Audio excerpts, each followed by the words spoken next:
topic which we are discussing today is revelation between 610 to 632 AD और ये topic P1 question number 2 history and importance of Holi Quran के chapter में आता है।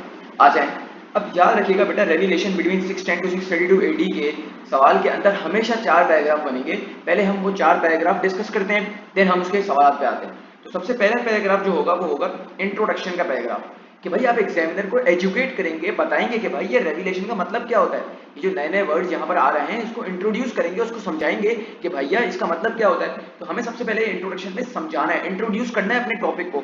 तो इंट्रोडक्टरी पैराग्राफ में हम क्या लिखेंगे, हम ये लिखेंगे कि भाई रेवलेशन जो है, मैं एक डेफिनेशन अपने बच्चों को याद करवाता हूँ बेटा। रेवलेशन जो है वो एक नोटिफिकेशन है फ्रॉम अल्लाह सुब्हानहू व तआला टू होली प्रॉफिट सल्लल्लाहु तआला अलैहि वसल्लम।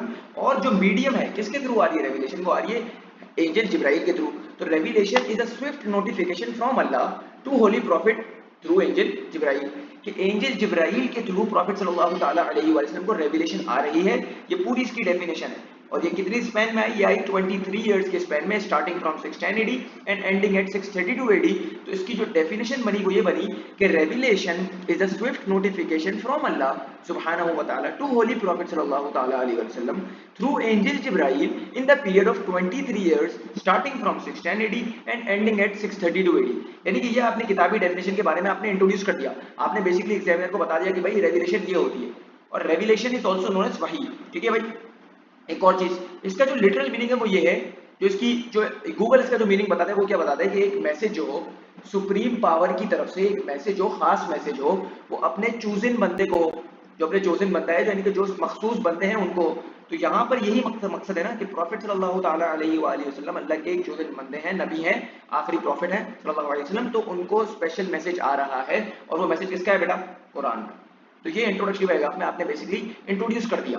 अब आते हैं पैराग्राफ नंबर 2 में कि भाई रेवलेशन आने के क्या तरीकेकार थे, क्या वेज थे, क्या मेथड्स थे। तो सबसे पहली चीज याद रखना बेटा, सबसे पहली चीज है एंजल जिब्राइल के थ्रू रेवलेशन आती थी, जैसे कि अभी हमने डिस्कस किया। तो एंजल जिब्राइल के थ्रू रेवलेशन आती थी, और एंजल जिब्राइल खुद 3 फॉर्म्स में आया करते थे। पहली फॉर्म है हैंडसम कंपेनियन, जरा गौर से देखिएगा।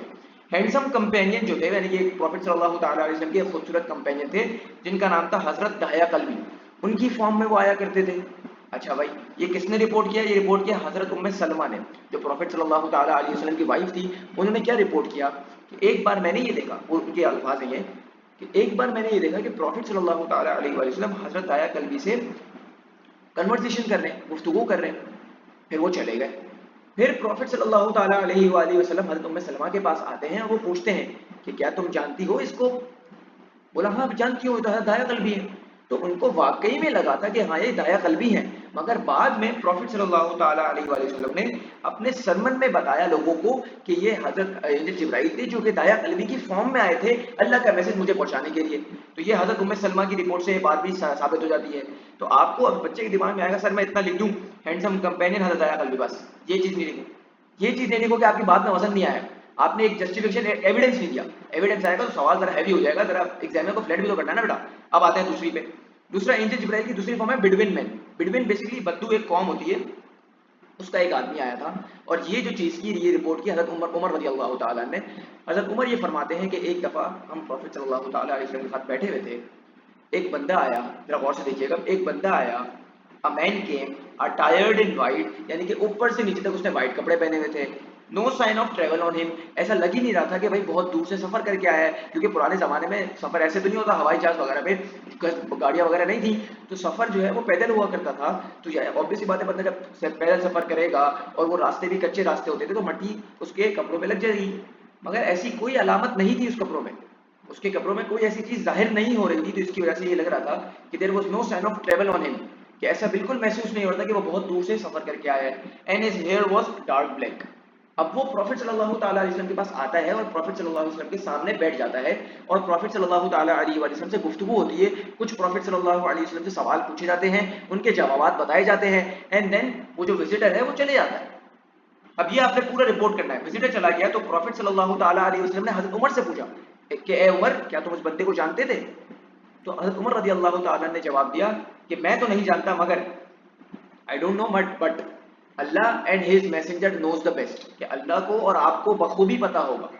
फिर प्रॉफिट सल्लल्लाहु ताला अलैहि वसल्लम ने बताया कि ये एंजल जिब्राइल थे और ये मुझे अपना जो दीन है, दीन इस्लाम, उसके बारे में मुझे प्रीच करने आए थे, मुझे सिखाने आए थे। तो ये बात भी यहाँ से साबित हो गई कि एंजल जिब्राइल जो है वो बिटवीन मैन की फॉर्म में आया करते थे, विच इज रिपोर्टेड बाय हजरत उमर रज़ियल्लाहु ताला अन्हु। अब the third form is actual angelic form. बेटा ये वर्ड लिखना जरूरी है, actual angelic. Actual angelic form अपनी असल फॉर्म में आया करते थे और ये चीज रिपोर्ट की हजरत अब्दुल्ला बिन मसूद रज़ियल्लाहु ताला ने।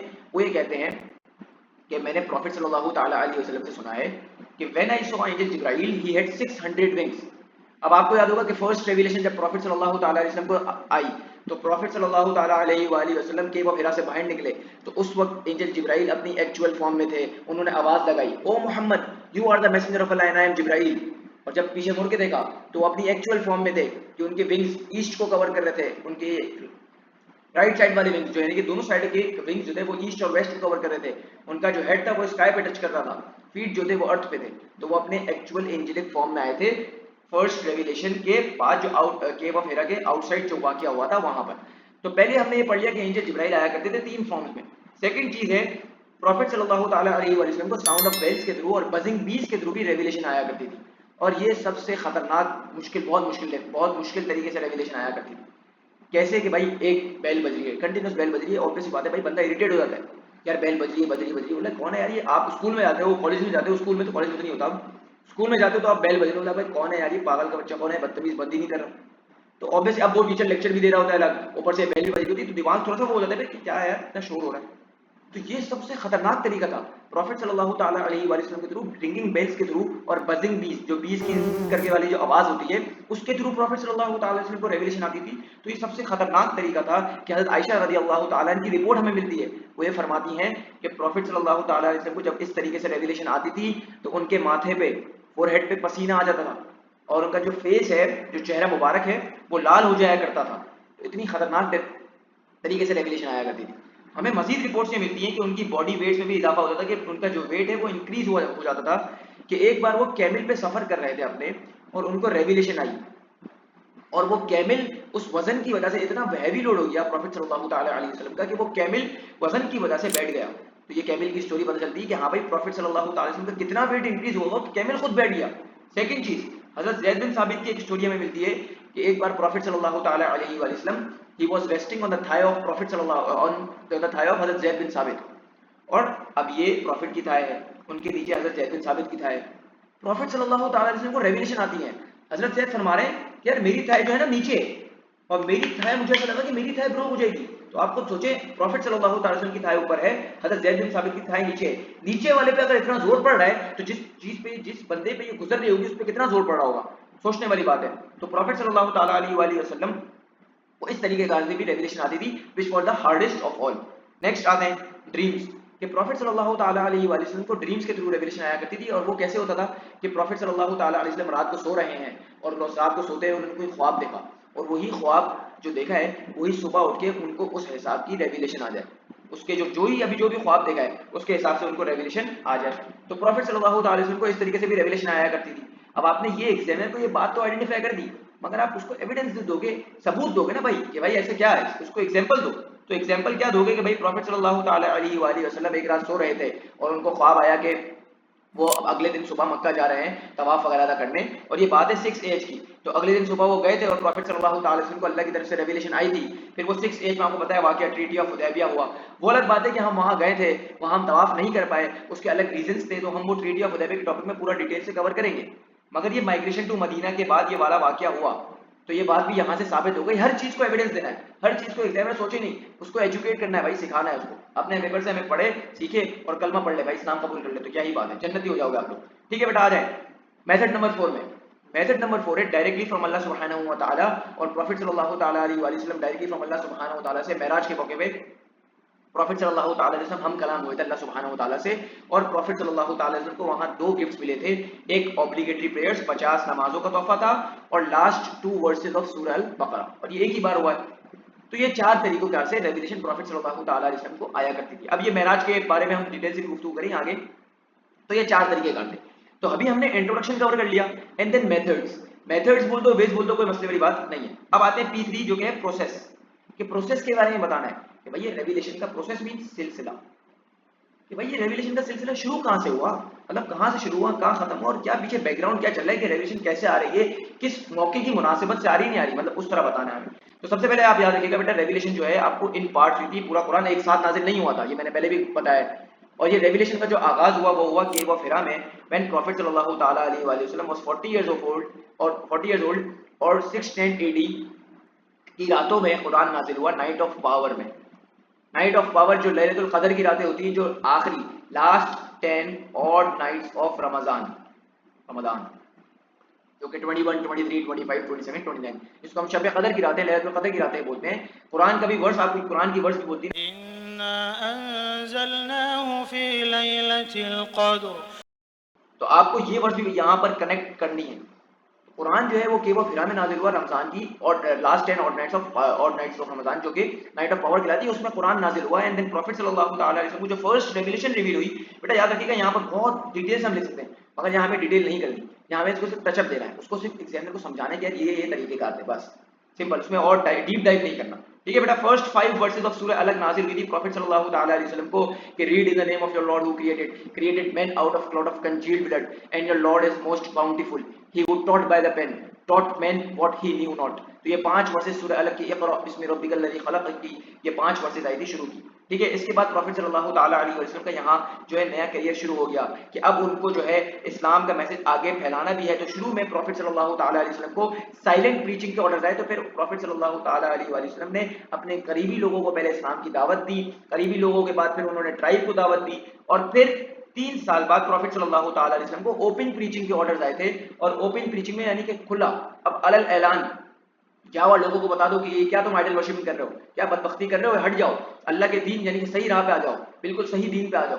तो प्रॉफिट सल्लल्लाहु ताला अलैहि वसल्लम ने ओपन प्रीचिंग के जब ऑर्डर आए तो ओपन प्रीचिंग की, मगर ओपन प्रीचिंग के बाद प्रॉफिट सल्लल्लाहु ताला अलैहि वसल्लम और उनके साथियों के साथ परसिक्यूशन शुरू हो गई, यानी कि जो कुरैश वाले थे जुल्म और सितम शुरू कर दिया उन्होंने बोला भाई ऐसा कौन सा नया बंदा है जो हमारे दीन को मना कर रहा है, जो हमारे आबा व अजदाद का फोर फादर का रिलीजन है उसको मना कर रहा है और अपना दीन फैला रहा है। तो अब उनकी पावर ऑब्वियसली बात स्ट्रॉन्ग थी, तो परसिक्यूशन शुरू हुई, और परसिक्यूशन प्रॉफिट पे भी हुई सल्लल्लाहु अलैहि वसल्लम एंड उनके कंपेनियंस पे भी हुई। ये वाला टॉपिक हम डिटेल से लाइफ इन मक्का में डिस्कस करेंगे। और उस वक्त जो रेवलेशन आ रही थी वो प्रॉफिट सल्लल्लाहु अलैहि वसल्लम को पेशेंस और मोटिवेशन के हवाले से आ रही थी, यानी कि जो रेवलेशन का सब्जेक्ट था वो पेशेंस था, सब्र था, कि अभी ये लोग कर रहे हैं, करने दो, कोई टेंशन वाली बात नहीं है। यही ना वही आबू बारी वो मशहूर डायलॉग, हर अंधेरी रात के बाद एक रोशन सुबह नहीं है, सबर का फल मीठा है ना, तो अभी सबर करो, टेंशन नहीं। तो उस वक्त प्रॉफिट सल्लल्लाहु अलैहि वसल्लम को इस तरीके से रेवलेशन आ रही है, और जब परसिक्यूशन इतनी इंटेंस हो गई कि यहाँ पर रहना हमारा मुश्किल हो गया, तो फिर माइग्रेशन टू एबिसिनिया के ऑर्डर्स आ गए। याद रखिएगा बेटा ये इस्लाम की पहली माइग्रेशन है, और इसमें प्रॉफिट सल्लल्लाहु अलैहि वसल्लम शामिल नहीं थे, और प्रॉफिट सल्लल्लाहु अलैहि वसल्लम स्टिल मक्का में थे, उन पे मजीद परसिक्यूशन हो रही थी, और उस वक्त भी रेवलेशन उनको का जो सब्जेक्ट था वो कंसोलेशन था। जैसे कि सूरह कौसर रिवील हुई थी, मैंने असबाब नुज़ूल में बहुत डिटेल से डिस्कस किया है, सूरह कौसर क्यों रिवील हुई थी, क्या पीछे सर्कमस्टांसेस थे। अब देखिए मक्का की लाइफ कितनी बड़ी है, मैंने यहाँ तक इसको एंड कर दिया। तो अब क्या हुआ कि भाई मक्का में हम रह रहे हैं, मगर हालात बहुत मुश्किल हो गए, हमारे लिए रहना बहुत मुश्किल हो गया। तो फिर अल्लाह सुब्हानहू ताला की तरफ से माइग्रेशन टू मदीना के ऑर्डर आ गए थे सूरह अनफाल के थ्रू। अब हम माइग्रेशन जब जाएंगे वहां पर, तो वहां हमारे लिए सुकून है, जिंदगी थोड़ी आसान हो जाएगी, और वहां हमारे जो 10 साल है सुकून से गुजरेंगे। तो वहां पर जो रेवलेशन का सब्जेक्ट था वो चेंज हो गया था। वहां पर प्रॉफिट सल्लल्लाहु अलैहि वसल्लम को ऑब्लिगेटरी ड्यूटीज के बारे में आया था, जैसे फास्टिंग, ज़कात, हज ऑब्लिगेटरी हुआ, फास्टिंग ज़कात 2 एज में ऑब्लिगेटरी हुआ, और हज 9 एज में ऑब्लिगेटरी हुआ। तो वहां पर जो है हमें ऑब्लिगेटरी ड्यूटीज रूल्स वगैरह आए कि भाई आप पॉइंट ये बिल्कुल दोस्ती खत्म है, तलाक हो गई, गैम्बलिंग वगैरह छोड़ दो। और प्रॉफिट सल्लल्लाहु ताला अलैहि वसल्लम को जिहाद के भी ऑर्डर्स आए थे मदीना में। तो मदीना में आप ये देखिए कि मदीना में सब्जेक्ट कुछ और था, क्योंकि हालात कुछ और थे ना भाई, और यहाँ पर हालात कुछ और थे तो सब्जेक्ट कुछ और था। रेवलेशन के जो मेन मकासद है वो डिफरेंट थे। तो अब क्या हुआ कि रेवलेशन का प्रोसेस जो है खत्म होता है प्लेन ऑफ अराफात पे, जहां प्रॉफिट सल्लल्लाहु ताला अलैहि वसल्लम ने अपने हज का आखिरी सरमन दिया था। बच्चों को ये लगता है कि लास्ट सरमन जो है ना वो अपनी जिंदगी का था, ये एक मिसकंसेप्शन है। ये प्लेन ऑफ अराफात में प्रॉफिट सल्लल्लाहु ताला अलैहि वसल्लम ने अपना आखिरी खुतबा सरमन हज का दिया था, अपनी जिंदगी का नहीं था खुतबा, आखिरी खुतबा। और वहां पर प्रॉफिट सल्लल्लाहु ताला अलैहि वसल्लम ने जब खुतबा दिया, तो फिर प्रॉफिट सल्लल्लाहु अलैहि वसल्लम को उस मौके पे आखिरी रेवलेशन आई थी, लास्ट रेवलेशन, जो कि सूरह माइदा की 5:3 वर्स नंबर 3 वो क्या थी कि this day I have perfected your religion for you, completed my favour upon you, and have chosen for you Islam as your religion. तो ये पूरा प्रोसेस हमने यहाँ पर बिल्कुल उसको टचअप दे दिया उसको, कि भाई अब इस पे बहुत, ये पूरी लाइफ है, ये पूरा क्वेश्चन नंबर 3-4 है जो मैंने बिल्कुल आधे पेज में डिस्कस करके उसको बता दिया, इसको टचअप दे दिया एक सेनर को कि अच्छा यार ये सी। तो उसको यहाँ पर अंदाजा हो रहा है कि यार रेवलेशन जो आई ना पीछे कुछ का कोई बैकग्राउंड था, कोई इसके सर्कमस्टांसेस चल रहे थे, ऐसे नहीं कि बिल्कुल हवाई फायरिंग हो रही है, ऐसा नहीं चल रहा। तो फिर ये प्रोसेस हो गया। प्रोसेस के बाद हम आते हैं P4 पे जो कि है डिवीजन। अब ये P4 जो है वो P3 का ही सब पार्ट है, अभी समझे। डिवीजन ऑफ रेवलेशन आपको पता है कि प्रॉफिट सल्लल्लाहु अलैहि वसल्लम ने जो जगह जिंदगी गुजारी, एक Mecca and the second one is Medina. तो मक्का में जो रेवलेशन आई ना बेटा उसकी डेट थी 610 से लेकर 622 एडी तक, 622 से 632 एडी तक जो आई वो मदीना में आई। तो जो मक्का में रेवलेशन आई उसको बोलते हैं मक्की रेवलेशन, और जो मदीना में आई उसको बोलते हैं मदनी रेवलेशन। और आपको पता है बेटा ये बिफोर माइग्रेशन है या आफ्टर माइग्रेशन है, इसे बताने की जरूरत तो नहीं है। और जो इधर जो सूरज आई आपको पता है कुरान में टोटल 114 सूरज हैं, तो अराउंड 86 टू 90 सूरज जो है वो मक्का में रिवील हुई थी, बाकी 24 टू 28 सूरज वो मदीना में रिवील हुई थी। और आपको पता है कि यहाँ पर जो मेन सब्जेक्ट था, जो मक्का में जब हमारा मेन सब्जेक्ट था वो आर्टिकल्स ऑफ फेथ के बारे में था, बिलीफ इन अल्लाह के बारे में था, क्योंकि हमारा अभी नया नया टाइम था। तो हमें हमारा पहले ईमान मजबूत किया जा रहा था, हमें आर्टिकल्स ऑफ फेथ के बारे में बताया जा रहा था कि आमन तो आर्टिकल्स ऑफ फेथ 6 होते हैं, believe in Allah, believe in angels, believe in the last day. तो हमें उसके बारे में आगाह किया जा रहा था। और वहां पर जब मदीना पहुंचे तो वहां पर थोड़ा इंडिपेंडेंट हो गए थे हम, वहां पर हमारा ईमान मजबूत हो गया था, तो वहां पर हमें ऑब्लिगेशंस आ गए, हम पे रूल्स लगे थे, फिर जिहाद के ऑर्डर्स वगैरह भी आ गए थे। तो ये डिवीजन है, ये डिवीजन ऑफ रेवलेशन जो है बेसिकली यहाँ इसका ही सब पार्ट है, मगर इसको अलग क्यों करें ताकि थोड़ा प्रेजेंटेबल हो जाए, ताकि वो बात अलग हो जाए और यहाँ बात अलग हो जाए। तो हमें यहाँ सवालों में हमेशा 4 पैराग्राफ लिखने हैं, इंट्रोडक्शन, प्रोसेस, मेथड्स या वेज बोल दो, डिवीजन ऑफ रेवलेशन। ठीक है, अब सवाल इसका किस तरीके से आएगा और सवाल को हमें किस तरह कैच करना है, जरा गौर से देखिएगा। ये पहला सवाल देखें बेटा, नवंबर 2009 का सवाल है, variant 12 Pakistani variant. Write an account of the ways in which Quran was revealed to holy prophet between the years 610 to 632 AD। सवाल बोला है write an account of the ways. अब आपको एक बात याद रखना बेटा, P1 और P4, P1 है इंट्रोडक्शन, ठीक है, और P4 है डिवीजन। ये फिक्स ही है, इसमें कोई तब्दीली नहीं है, इसमें कोई चेंजेस नहीं है, ये अपनी जगह फिक्स रहेगा, ये आपको लिखना है हर सवाल में। मेन जो गेम करनी है वो करनी है P2 और P3 में। सर P2 कौन सा, जरा एक बार रिपीट कर दे बेटा। ये देखो, P2 है मेथड्स और P3 है प्रोसेस। मेन गेम होगी यहाँ पर। P1 P4 को हम अनटच है, बिल्कुल अनटच रहने देंगे। हम मेन काम जो करेंगे वो P2 और P3 में करेंगे। अब सवाल आप देखें बेटा, सवाल यहाँ पर क्या कह रहा है। सवाल बोल रहा है at an account of the ways के बारे में डिस्क्राइब करो। तो ऑब्वियस सी बात है, वेज का मतलब तरीकेकार, कि किस तरीके से रेवलेशन आती थी प्रॉफिट मोहम्मद सल्लल्लाहु अलैहि वसल्लम को। तो यानी कि P1 P4 तो अपनी जगह सेम रहेगा, पर P2 जो है यानी कि ये प्रोसेस जो मेथड्स है, ये मेथड्स को बहुत डिटेल से डिस्क्राइब करोगे, और जो प्रोसेस है उस पर क्या दे दोगे, टचअप दे दोगे, उसको सिर्फ बता दोगे ताकि एग्जामिनर को अंदाजा हो जाए हाँ यार रेवलेशन इस तरीके से आ रही है, पीछे ये सर्कमस्टांसेस चल रहे हैं, ऐसे नहीं कि कुछ भी चल रहा है। तो हमने बैकग्राउंड उसको डिफाइन करना है और थोड़ा सा उसको यानी कि इसको ब्रीफ करना है और उसको बहुत डिटेल से डिस्कस करना है। तो मेन गेम इस सवालों में, इस टॉपिक के सवाल में मेन गेम क्या होगी कि कभी सवाल जो है प्रोसेस के बारे में ज्यादा पूछेगा तो प्रोसेस ज्यादा, मेथड्स कम। कभी मेथड ज्यादा पूछेगा, मेथड्स या बेस के बारे में लिखा होगा, अगर सवाल में कीवर्ड लिखा हुआ है मेथड्स या बेस, तो बेस ज्यादा, process come. Simple is that. अभी आपको और 2 सवाल दिखाता हूं उसके पासवर्ड्स के। इसके मार्किंग इसकी 1 2 3 4 ये सेम होगी, 1 4 अपनी जगह पे, 2 3 में एडजस्टमेंट होंगी, कभी 2 ज्यादा तो कभी 3 ज्यादा। Simple is that. आ जाए बेटा, 2 सवाल यहाँ लिखे हुए मैंने। नवंबर 2018 का सवाल देखें, write an account of the different ways, यहाँ पर देखें ways in which revelation came to prophet, include examples in your answer. यहाँ पर भी किसकी बात की, वेज की बात की। तो मैंने वेज का कीवर्ड पकड़ा और मैंने बोला अच्छा यार P1 P4 तो मैं लिखूंगा, मगर यहाँ पर मैं प्रोसेस कम लिखूंगा और मेथड्स ज्यादा लिखूंगा। मेथड्स और वेज एक ही बात है, बहुत दफा रिपीट कर दिया मैं। दूसरा सवाल देखें बेटा, दूसरा सवाल भी नवंबर 2020 का सवाल है। Describe the different ways that the profit receive the revelation from God. यहाँ पर भी वेज की बात की गई, वेज का मतलब वही सेम मार्किंग स्कीम, यानी कि 3 सवाल आपको मैंने एक ही पैटर्न के करवा दिया।